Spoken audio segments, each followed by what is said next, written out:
Le 17 janvier 1803, dans une salle du Collège royal de chirurgie à Londres, le physicien Giovanni Aldini prépare son expérience.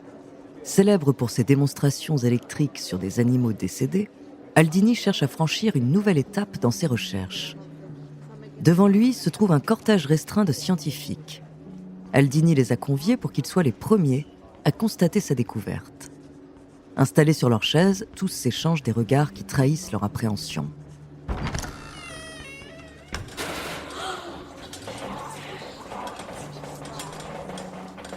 L'attente prend fin lorsque le cadavre encore tiède arrive. Le corps est celui d'un homme pendu pour le meurtre de sa femme et de son enfant. Aldini et son assistant placent le meurtrier sur une table d'auscultation. Des sangles sont attachées autour du corps et des électrodes sont soigneusement positionnées. L'objectif d'Aldini est clair: redonner la vie grâce à l'électricité. Il explique à son audience chaque étape de son expérience. Les scientifiques retiennent leur souffle, le moment tant attendu est arrivé, Aldini actionne la machine électrique.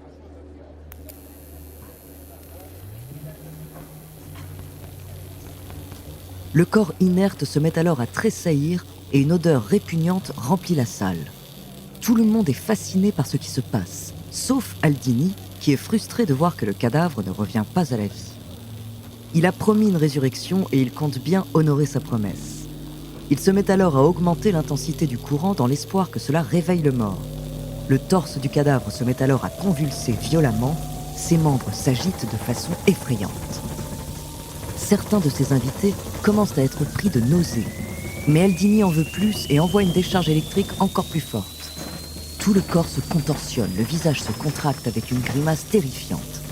Un sourire effroyable se forme sur son visage, donnant au meurtrier une expression démoniaque. Les spectateurs horrifiés se mettent à hurler et s'enfuient en courant.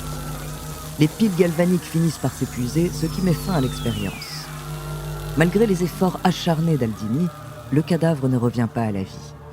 Cette histoire, comme beaucoup d'autres du même genre, aurait pu tomber dans l'oubli. Mais 20 ans plus tard, une jeune Anglaise décide de s'inspirer de cette pratique pour créer un célèbre roman.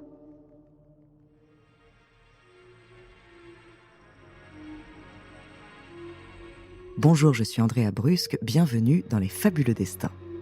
Dans cet épisode, je vais vous parler d'un des premiers romans de science-fiction. Ce récit est devenu un mythe et un des protagonistes a rejoint le panthéon des créatures les plus connues au monde, son nom, Frankenstein. De sa création à son ampleur dans l'imaginaire collectif, découvrez son fabuleux destin.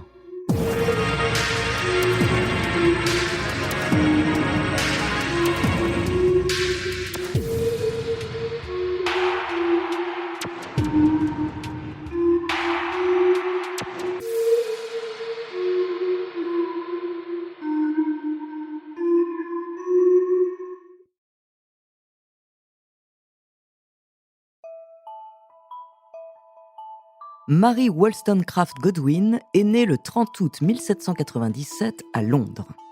Son père, William Godwin, est un philosophe et écrivain politique anarchiste, tandis que sa mère, Mary Wollstonecraft, est une féministe et philosophe renommée. Mais Mary ne connaîtra jamais cette dernière qui meurt en couche. Mary reçoit une éducation assez rare pour une jeune fille de son époque. Son père veille à ce que sa fille soit instruite et réfléchie. Elle aura donc un professeur et une gouvernante pour veiller à son apprentissage. Aussi, son père lui laisse libre accès à sa somptueuse bibliothèque. Et ça tombe bien car Mary adore lire, elle passe des journées entières à dévorer divers romans. En 1814, alors âgée de 16 ans, elle rencontre un homme qui va bouleverser sa vie, le poète Percy Shelley. Entre les deux jeunes gens, le coup de foudre est immédiat. Malheureusement, Percy est déjà marié et sa femme attend un enfant. Le scandale éclate, même si Percy est un protégé de son père, ce dernier refuse que Mary côtoie le jeune homme. Cependant, Mary se moque des conventions et n'accorde que peu d'importance à sa réputation. Les amoureux décident de fuir et d'aller vivre leur idylle en Europe. Là-bas, Mary tombe enceinte, mais leur petite fille meurt quelques jours après sa naissance, en 1815. Mary est dévastée.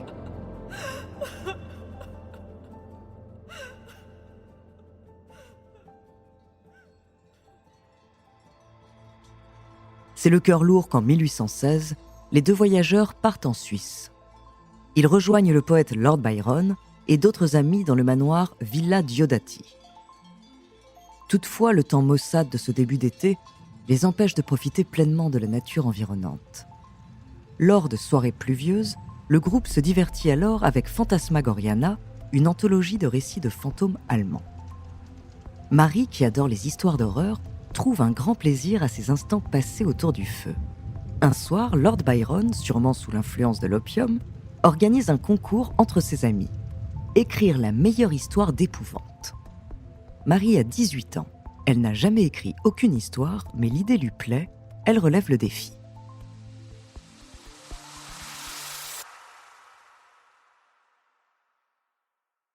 Avant de continuer cet épisode, nous voulions vous remercier pour votre écoute.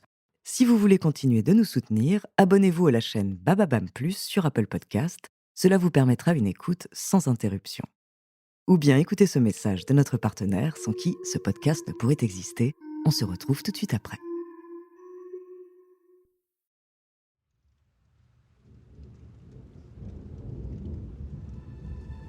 Assise devant son bureau, Marie n'arrive pas à trouver le sommeil. Récemment, elle a fait un cauchemar qui continue de la hanter. Un monstre créé par un scientifique aveuglé par l'ambition tourmente son créateur.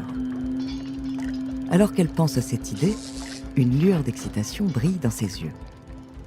Elle vient de trouver le point de départ de son histoire. Rapidement, elle pense à ces scientifiques qui tentent de réveiller les morts par l'électricité. Ces expériences qui cherchent à percer les mystères de la vie et de la mort la fascinent. Marie se demande ce qui pourrait arriver si l'on pouvait réellement réanimer les défunts. Cependant, au milieu de son questionnement, une vague de mélancolie l'envahit. Marie aimerait pouvoir réanimer ceux qu'elle a perdus. La mort de sa mère a laissé un profond vide que personne ne pourra jamais combler, et elle aurait tant aimé connaître cette femme illustre, entendre le son de sa voix, sentir son odeur, se blottir dans ses bras. Avec la naissance de sa fille, elle pensait pouvoir offrir à son enfant tout ce qu'elle n'avait jamais pu connaître, mais le destin en a décidé autrement. Marie sent une larme couler le long de ses joues. D'un geste brusque, elle l'enlève. Sa plume s'écrase sur les pages blanches. Les mots qu'elle trace sont empreints de sa propre douleur. Inspirée par ses romans gothiques préférés et nourrie par des mythes grecs, Marie se lance dans la création d'un récit macabre destiné à toucher l'âme humaine. Ces mots dessinent une toile d'horreur et de désespoir, mais à travers les ténèbres émergent des éclats de bonté et d'humanité. Et ainsi, dans le calme de la nuit, entre les gouttes de pluie et la lumière de la lune, naît le chef-d'œuvre qui scelle le nom de Marie dans l'histoire de la littérature, Frankenstein ou le Prométhée moderne.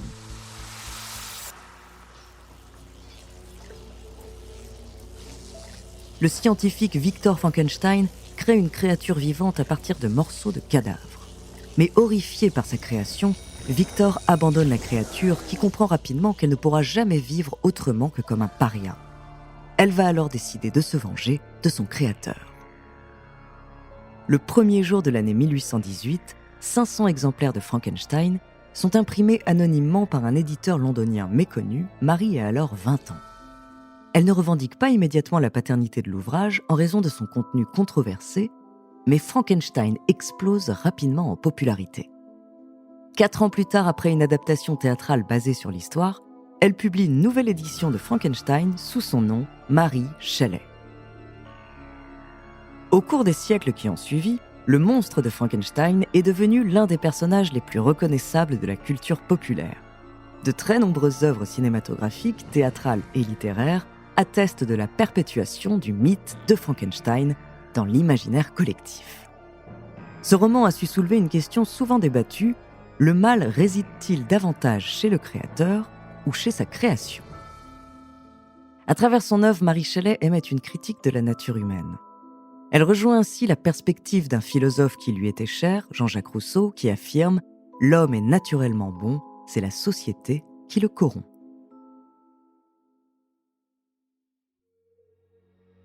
Merci d'avoir écouté cet épisode des Fabuleux Destins, écrit par Clémence Setti, réalisé par Antoine Berry-Roger.